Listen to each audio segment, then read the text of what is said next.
ಶಿವಮೊಗ್ಗ ಜಿಲ್ಲೆಯ ಸಾಗರ ನಗರದ ಮಹಿಳಾ ಮತ್ತು ಮಕ್ಕಳ ಆಸ್ಪತ್ರೆಯ ಮುಂಭಾಗ ಇಂದು ಭಾರೀ ಅನಾಹುತವೊಂದು ಕೂದಲೆಳೆ ಅಂತರದಲ್ಲಿ ತಪ್ಪಿದೆ. ಸಾರ್ವಜನಿಕರು ಓಡಾಡುವ ಆಸ್ಪತ್ರೆಯ ಆವರಣದಲ್ಲೇ ಕಾರೊಂದು ಹೊತ್ತಿ ಉರಿದಿದ್ದು ಸ್ಥಳೀಯರಲ್ಲಿ ಆತಂಕ ಮೂಡಿಸಿದೆ.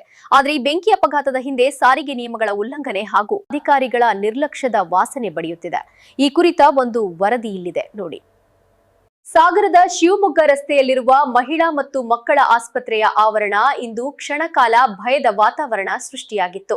ಅಲ್ಲಿ ನಿಲ್ಲಿಸಲಾಗಿದ್ದ ಕೆಎ 14 B6823 ನೋಂದಣಿ ಸಂಖ್ಯೆಯ ಕಾರಿನಲ್ಲಿ ಆಕಸ್ಮಿಕವಾಗಿ ಬೆಂಕಿ ಕಾಣಿಸಿಕೊಂಡು ಮುಂಭಾಗ ಸಂಪೂರ್ಣವಾಗಿ ಸುಟ್ಟು ಕರಕಲಾಗಿದೆ.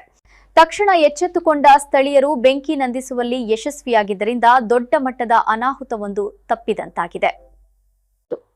ಅಂದಹಾಗೆ ಈ ಕಾರು ತಾಲೂಕು ಆರೋಗ್ಯಾಧಿಕಾರಿಗಳ ಕಚೇರಿಯಿಂದ ಹಂದಿಗೋಡು ಪ್ರದೇಶಕ್ಕೆ ಗುತ್ತಿಗೆ ಆಧಾರದ ಮೇಲೆ ನಿಯೋಜನೆಗೊಂಡಿತ್ತು. ಆಶ್ಚರ್ಯದ ಸಂಗತಿಯೆಂದರೆ ಈ ವಾಹನದ ಗುತ್ತಿಗೆ ಟೆಂಡರ್ ಅವಧಿ ಇಂದು ಅಂದರೆ ಮಂಗಳವಾರಕ್ಕೆ ಮುಕ್ತಾಯಗೊಂಡಿದೆ.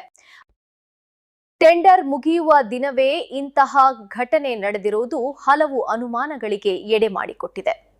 ಘಟನಾ ಸ್ಥಳಕ್ಕೆ ಅಗ್ನಿಶಾಮಕ ದಳ ಹಾಗೂ ಟೌನ್ ಪೊಲೀಸರು ಭೇಟಿ ನೀಡಿ ಪರಿಶೀಲನೆ ನಡೆಸಿದ್ದಾರೆ.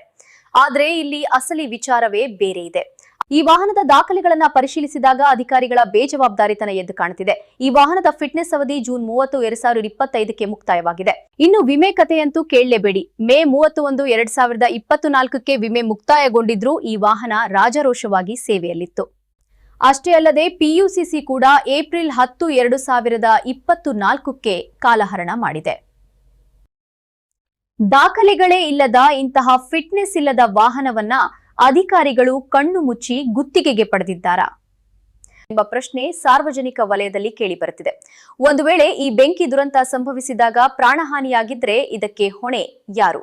ನಿಯಮ ಗಾಳಿಗೆ ತೂರಿ ವಾಹನ ಪಡೆದವರ ಮೇಲೆ ಕ್ರಮ ಜರುಗಬೇಕೆಂಬ ಒತ್ತಾಯ ಕೇಳಿಬರುತ್ತಿದೆ. ದಾಖಲೆಗಳಿಲ್ಲದ ವಾಹನಗಳು ರಸ್ತೆಗಿಳಿದ್ರೆ ದಂಡ ಹಾಕುವ ಅಧಿಕಾರಿಗಳೇ ಇಲಾಖೆಯ ಕೆಲಸಕ್ಕೆ ಇಂತಹ ಗುಜರಿ ವಾಹನಗಳನ್ನ ಬಾಡಿಗೆಗೆ ಪಡೆಯುವಾಗ ದಾಖಲೆ ಪರಿಶೀಲಿಸುವುದಿಲ್ವೇ? ಈ ಘಟನೆಯಿಂದಲಾದರೂ ಎಚ್ಚೆತ್ತುಕೊಂಡು ಸಂಬಂಧಪಟ್ಟ ಮೇಲಧಿಕಾರಿಗಳು ತನಿಖೆ ನಡೆಸಿ ತಪ್ಪಿತಸ್ಥರ ವಿರುದ್ಧ ಕ್ರಮ ಕೈಗೊಳ್ಳುತ್ತಾರಾ ಕಾದು ನೋಡಬೇಕಿದೆ. ನೋಡ್ತಿದ್ದೀರಿ ಸುದ್ದಿಮನೆ ನ್ಯೂಸ್ ಡಿಜಿಟಲ್ ಮೀಡಿಯಾ. ಕೋ-ಸ್ಪಾನ್ಸರ್ಸ್ ನಿಮ್ಮ ನೆಚ್ಚಿನ ಹಾಗೂ ನಂಬಿಕಸ್ಥ ಸಂಸ್ಥೆಗಳಾದ RBD group of companies, royal beverages depot, royal builders and developers, royal ventures private limited, RBD motors, RBD ಸೌಹಾರ್ದ ಸಹಕಾರ ಸಂಘ ನಿಯಮಿತ ಸಾಗರ.